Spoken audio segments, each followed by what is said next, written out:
आप सभी का मैं अपने चैनल द सक्सेस पॉइंट @ पे स्वागत करता हूं। और फटाफट से मेरे चैनल को शेयर कर दें, लाइक कर दें। जो मेरे चैनल पे नए विजिटर हैं वो उनसे गुजारिश है कि वो शेयर कर दें, सब्सक्राइब कर दें और बेल आइकन को ऑन कर दें, जिससे उनको मेरी नोटिफिकेशन मिलती रहे। उम्मीद करता हूं कि आप सब बहुत अच्छे से पढ़ रहे होंगे, मेहनत कर रहे होंगे। मैं बेहतर से बेहतर देने की कोशिश करता हूं अन्य यूट्यूब चैनल के कंपैरिजन में, और बहुत शॉर्ट नोट्स में देने की कोशिश कर रहा हूँ, जिससे आपका अच्छे से अच्छा नंबर आ सके। तो अगर सक्सेस पाने की राह है, अगर सक्सेस पाने की चाह है तो सक्सेस पॉइंट पर आना है और सक्सेस पाके जाना है। चलिए शुरू करते हैं आज का टॉपिक। चलिए, आज का टॉपिक है इलेक्ट्रॉनिक उपकरणों के लिए पदार्थों के उपयोग। जो इलेक्ट्रॉनिक्स इक्विपमेंट हैं उसके लिए कौन कौन से पदार्थ यूज़ किए जाते हैं, चलिए उनको जान लेते हैं। अगर मैं उसकी बात करता हूँ रजिस्टर, तो एक रजिस्टर क्या होता है? अगर मैं रजिस्टर की बात करता हूँ तो पहले रजिस्टर की बात कर लें। कई टाइपों में यूज़ किया जाता है। तो एक रजिस्टर की बात करें तो एक रजिस्टर एक सर्किट में क्या होता है, एक पैसिव कंपोनेंट के रूप में कार्य करता है, जो करंट के इफेक्ट को रेजिस्टेंस प्रदान करता है। यानी कि करंट के प्रभाव के रास्ते में क्या करता है, अवरोध उत्पन्न करता है, यानी कोई ना कोई अड़चन उत्पन्न करता है, जिससे वो प्रॉपर ना बह सके। चलिए, ये तो आपका एक पॉइंट हो गया। अगला पॉइंट देखते हैं। यह रजिस्टर उनके निर्माण या पावर क्षमता या विभिन्न पैरामीटरों के प्रति टॉलरेंस में अलग अलग होते हैं। कहने का मतलब ये है कि जो रजिस्टर होते हैं उनका जो निर्माण होता है, उनकी जो पावर क्षमता होती है, वो विभिन्न पैरामीटरों के जो टॉलरेंस होती है उनके लिए अलग अलग होती है। किसी का 5% होगी, किसी की 3% होगी, किसी की 20% होगी। ठीक है, सिल्वर के लिए अलग होगी, गोल्ड के लिए अलग होगी। बात समझ में आ रही है? चलिए आगे देखते हैं। जो रजिस्टर होता है वो ईसी तथा डीसी दोनों में रेजिस्टेंस का उपयोग किस लिए कराते हैं हम? वोल्टेज ड्रॉप कराने के लिए किया जाता है, तथा प्रत्येक रजिस्टर में वोल्टेज ड्रॉप का मान उसके प्रतिरोध एवं उसमें प्रवाहित धारा के गुणनफल के बराबर होता है।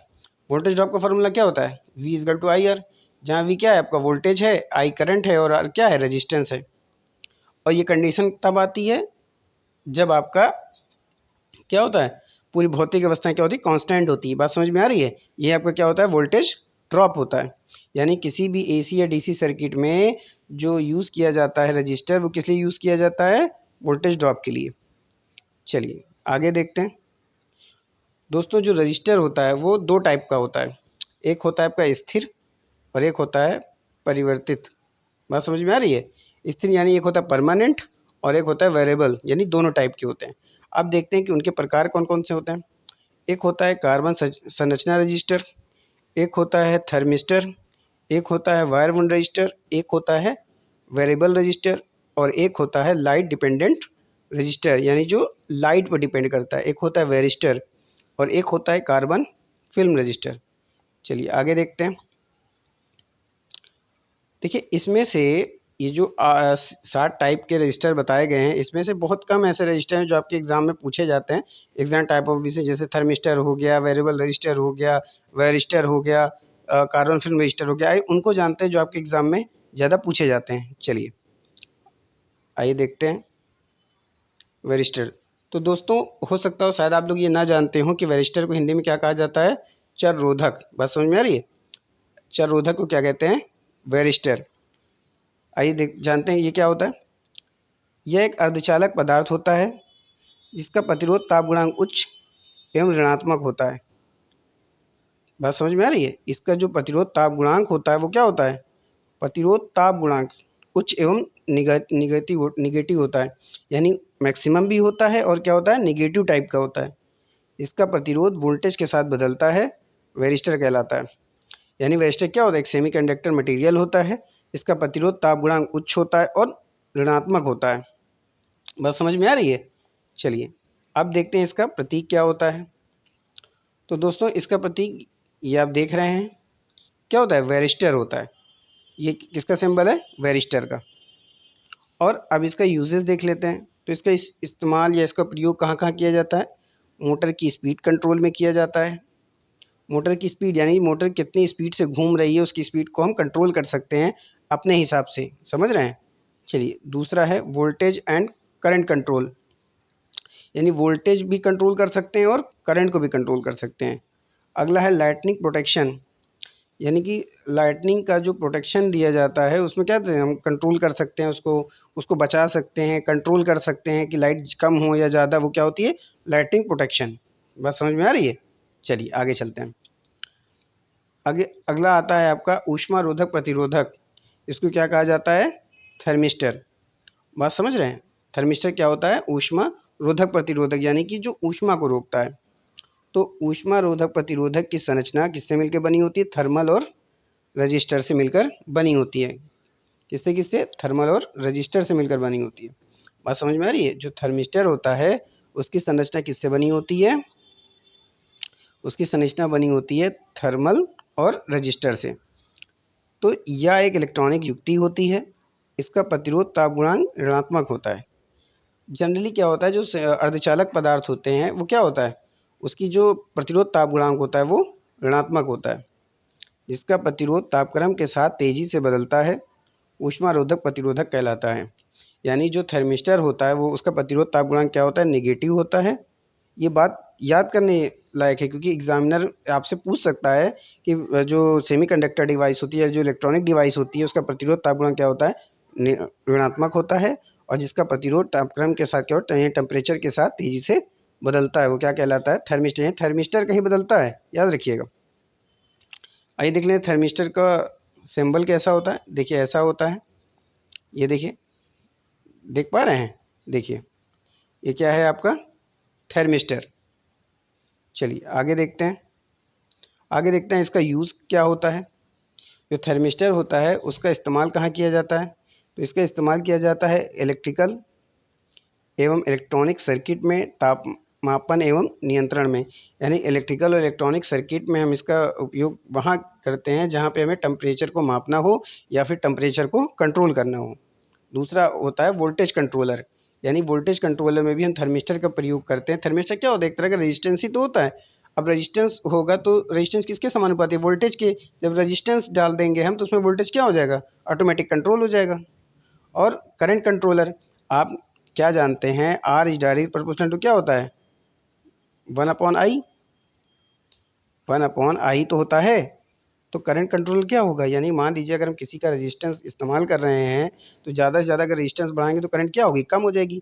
ऐसे देखिए अगर रेजिस्टेंस क्या होता है, अगर रेजिस्टेंस बढ़ता है तो हमारा जो करंट होती है वो क्या होती है, घटती है ना, क्योंकि रेजिस्टेंस करंट का क्या होता है, व्युत्क्रमानुपाती होता है। बात समझ में आ रही है? अगला है वोल्टेज मल्टीप्लायर, यानी जो वोल्टेज गुणक होता है जिसमें हम वोल्टेज को बढ़ाते हैं उसमें भी क्या होता है आपका रजिस्टर यानी कि थर्मिस्टर इस्तेमाल किया जाता है। अगला होता है हीट एक्सचेंजर, जहाँ पे हम ऊष्मा को क्या बदलते रहते हैं या चेंज करते रहते हैं, वहाँ भी क्या किया जाता है, थर्मिस्टर का इस्तेमाल किया जाता है। बात समझ में आ रही है? चलिए आगे चलते हैं। अगला है सेमीकंडक्टर डायोड। सेमीकंडक्टर डायोड भी क्या होता है, एक अर्धचालक युक्ति होती है। ऐसी अर्धचालक युक्ति जो पीएन जंक्शन से बनाई जाती है अर्धचालक डायोड कहलाती है। इसे क्रिस्टल डायोड के नाम से भी जाना जाता है। अच्छा, दो बातें आपको इसमें याद रखनी है कि जो सेमीकंडक्टर डायोड होता है वो किससे बना होता है, जो सेमीकंडक्टर डायोड होता है वो किससे बना होता है, आपके पीएन जंक्शन से बना होता है, पहली बात। दूसरी बात इसमें क्या याद रखने लायक है, सेमीकंडक्टर डायोड को अर्धचालक डायोड कहते हैं। ठीक है, तीसरी बात याद करने लायक क्या है कि अर्धचालक डायोड को हम किस और नाम से जानते हैं, क्रिटिकल डायोड के नाम से। बात समझ में आ रही है? चलिए कौन से याद करने लायक है, पीएन जंक्शन से बना होता है, सेम सेमीकंडक्टर डायोड को अर्धचालक डायोड कहते हैं, और सेमीकंडक्टर डायोड का दूसरा नाम क्या होता है, क्रिटिकल डायोड। बात समझ में आ रही है? ये देखिए, देखिए देख पा रहे हैं, देखिए एक होता है पी रीजन, एक होता है पी रीजन और एक होता है एन रीजन। जो एन रीजन वाला साइड होता है वो क्या होता है, नेगेटिव होता है, और जो पी साइड वाला होता है वो क्या होता है, एनोड होता है। अब पी टाइप और एन टाइप दोनों मिलाकर के जो बीच में बनाई जाती है वो क्या होता है आपका, पीएन जंक्शन।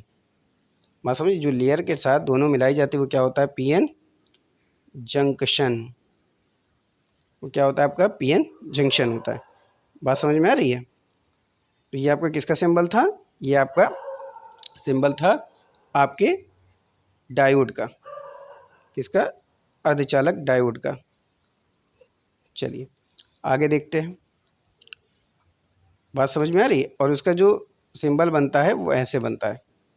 ये तो लेयर हो गई, और जो सिंबल होता है वो ऐसे बनेगा, एंड नॉट गेट की तरह। चलिए आगे देखते हैं। अब देखते हैं कि सेमीकंडक्टर डायोड का प्रयोग कहाँ कहाँ होता है। इसका प्रयोग हम मॉड्यूलेटर के रूप में भी करते हैं। फेज शिफ्ट करंट कंट्रोलर, यानी कि मान लीजिए एक साइड से हमको क्या करें, करंट को भेजना है, दूसरे साइड से कंट्रोल को क्या कम करना है, तो वही चीज़ है फेज शिफ्ट करंट कंट्रोलर में। और अगला है डुप्लेक्सर के रूप में किया जाता है। बात समझ में आ रही है? चलिए कमेंट करके बताइएगा कि ये डुप्लेक्सर क्या होता है। देखिए अगर कमेंट करते रहेंगे तो मुझे ये पता चलता रहेगा कि आप पढ़ रहे हैं कि नहीं पढ़ रहे हैं। चलिए अब डायोड कितने टाइप का होता है वो देख लेते हैं। एक होता है आपका जेनर डायोड। जेनर डायोड का सिंबल कैसे होता है? जेनर डायोड कैसे बनता है? जेनर डायोड ऐसे बनता है। बात समझ में आ रही है? ये क्या होता है आपका जेनर डायोड। चलिए एक आपका जेनर डायोड हो गया, एक आपका हो गया शॉकले डायोड, एक होता है कांस्टेंट करंट डायोड, एक होता है आपका लाइट इमिटिंग डायोड, एक होता है आपका शॉटकी डायोड, एक होता है आपका टनल डायोड, एक आपका होता है वैरेक्टल डायोड, और एक होता है आपका लेज़र डायोड। बात समझो डायोड, और ये सारे डायोड किससे बने होते हैं? आपके पीएन जंक्शन से। बात समझ में आ रही है?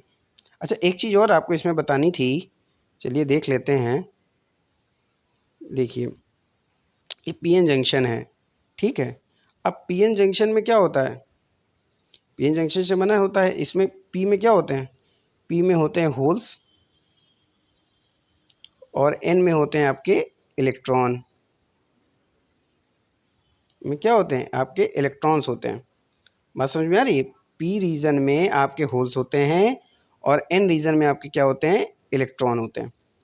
बात समझ में आ रही है? चलिए आगे देखते हैं ट्रांजिस्टर।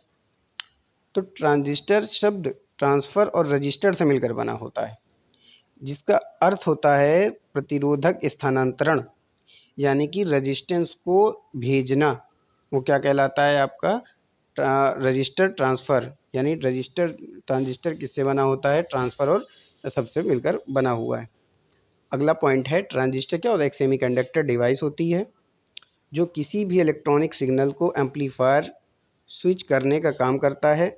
यह अर्धचालक पदार्थ से बना होता है, जिसे बनाने के लिए ज़्यादातर सिलिकॉन जर्मेनियम का प्रयोग किया जाता है। इसके 3 टर्मिनल होते हैं। अच्छा तो दोस्तों ऐसे समझिए कि ट्रांजिस्टर जो होता है उसमें क्या होता है? ट्रांजिस्टर एक सेमीकंडक्टर डिवाइस है। अब सेमीकंडक्टर डिवाइस है तो ऐसे मटेरियल का ही बनेगा ना जो अर्धचालक होगा। तो अर्धचालक पदार्थ कौन कौन से होते हैं? आपका एक सिलिकॉन होता है, और एक जर्मेनियम होता है, और भी पदार्थ होते हैं। ज़्यादातर हम किसका इस्तेमाल करते हैं? सिलिकॉन और जर्मेनियम का इस्तेमाल करते हैं।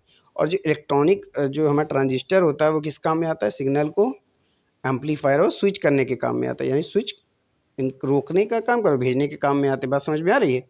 चलिए आगे देखते हैं। जो हमारा ट्रांजिस्टर होता है वो 2 टाइप का होता है। कौन कौन सा होता है? एक आपका होता है एन टाइप, एनपीएन ट्रांजिस्टर, एक होता है पीएनपी ट्रांजिस्टर। जो आपका एनपीएन ट्रांजिस्टर होता है वो आपका ऐसे बनता है। एक आपका एन रीजन होगा, एक आपका पी रीजन होगा, एक आपका एन रीजन होगा। बात समझ रही है? चलिए जो आपका ये यहाँ आपका एमीटर होता है, ये आपका बेस होता है, ये आपका कलेक्टर होता है। बात समझ में आ रही है? अगर अच्छा, और दूसरा होता है आपका पीएनपी।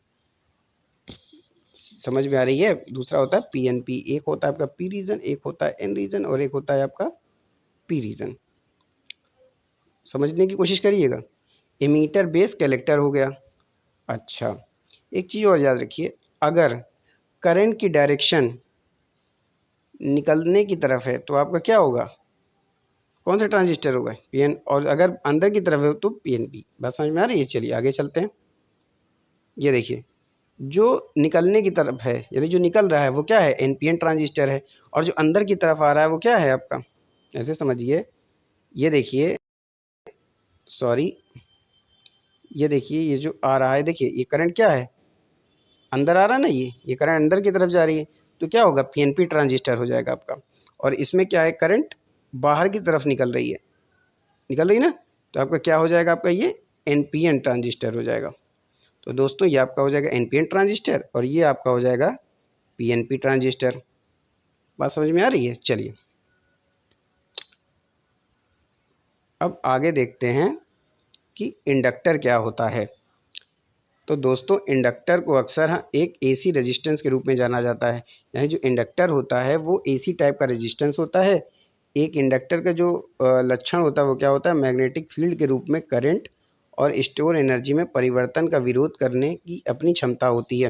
यानी जो एमीटर होता है वो क्या करता है, मैग्नेटिक फील्ड के रूप में, यानी जब मैग्नेटिक फील्ड होता है तो वहाँ इंडक्टर का इस्तेमाल होता है और वो क्या करता है, करंट और स्टोर एनर्जी में परिवर्तन का विरोध, यानी कि करंट में भी जो करंट स्टोर की जा रही है उसके परिवर्तन का क्या करता है, विरोध करता है। कौन करता है, इंडक्टर करता है। और इंडक्टर की इकाई क्या होती है, हेनरी होती है। ऐसे समझिए कि जो इंडक्टर का इस्तेमाल किया जाता है वो करंट परिवर्तन का विरोध करता है। बात समझ में आई आपको? ऐसे समझिए जो इंडक्टर होता है वो करंट का विरोध करता है, यानी हेनरी यानी इंडक्टर। इंडक्टर किसका विरोध करता है, ये विरोध करता है आपका किसका, करंट का। आई आई है ना। ऐसे समझिए कि अगर जो सेम पावर के लोग हैं तो एक दूसरे को क्या करेंगे, दूर फेंकेंगे। तो दूर फेंकेंगे तो वही चीज़ें क्या करेगा, विरोध करेगा। आई से इंडक्टर और आई से करंट। बात समझ में आ रही है? चलिए अब देखते हैं जो इंडक्टर होता है वो कितने टाइप का होता है। देखिए तो दोस्तों इंडक्टर आपके चार टाइप के होते हैं। कौन कौन से, एक होता है आपका लेमिनेटेड कोर इंडक्टर, एक होता है आपका एयर कोर इंडक्टर, एक होता है फेराइट कोर इंडक्टर और एक होता है आपका टेरेटाइल कोर इंडक्टर। तो ये इतने टाइप के इंडक्टर होते हैं। देखिए एग्ज़ाम में आपको इससे ज़्यादा नहीं पूछेगा इसके बारे में, बस खाली इतना पूछ सकता है कि इंडक्टर के प्रकार क्या कौन कौन से। तो याद रखिएगा कौन कौन से दोस्तों, एक होता है लेमिनेटेड कोर इंडक्टर, एक होता है लेमिनेटेड कोर इंडक्टर, एक होता है एयर कोर इंडक्टर और एक होता है फेराइट कोर इंडक्टर और एक होता है टेराइल कोर इंडक्टर। बात समझ में आ रही है? तो दोस्तों ये चैप्टर यहीं पे समाप्त होता है। पढ़ते रहिए, मेहनत करते रहिए, एग्ज़ाम में अच्छे से अच्छे नंबर लाइए। मैं यही दुआ करता हूँ कि आप सभी के बहुत अच्छे से अच्छे नंबर आए। एक बात दोस्तों हमेशा याद रखिएगा, अगर उस बात को लेकर अमल करेंगे तो आप बहुत अच्छे और नंबरों से पास होंगे और आप हमेशा सफलता की सीढ़ी चढ़ेंगे। गौर करिएगा। रास्तों से चलकर मंजिल तलाश कर, रास्तों से चलकर मंजिलें तलाश कर, मंजिलों से बढ़कर मंजिलें तलाश कर, मिल जाए दरिया तो समंदर तलाश कर, पत्थर की एक चोट से टूट जाता है शीशा, पत्थर टूट जाए वो शीशा तलाश कर। चलिए दोस्तों यहीं पे समाप्त करते हैं, मिलते हैं कल अगले चैप्टर के साथ। तब तक के लिए जय हिंद।